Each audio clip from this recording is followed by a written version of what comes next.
એક મસ્ત વાર્તા. એક પરિવારમાં એક માતા પિતા, એનો દીકરો અને એની વહુ. નવી વહુ આવી એટલે થોડો સમય તો ખૂબ સરસ રીતે સાચવે માતા પિતાને, પોતાના માતા પિતાની જેમ રાખે.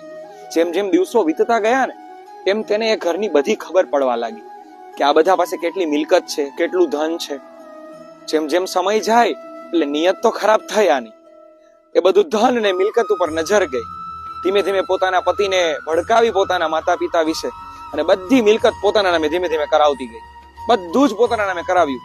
અંતે સાહેબ જે દિવસ ન જોવો ગમે એ દિવસ આવી ગયો. એટલે કે માતા પિતાને વૃદ્ધાશ્રમમાં મૂકવા જવાનું એને નક્કી કર્યું.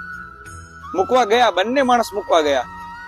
ત્યાં જઈ એ રૂમમાં જઈને થેલો પણ મૂક્યો. ત્યારે એની સાસુ એટલું કહે છે કે બેટા, આ ઓરડાનો રૂમ નંબર કયો છે જોતો. તો બહાર જઈને જોઈ આવી અને કહે છે કે સાસુમાં 3 નંબરનો રૂમ છે આ.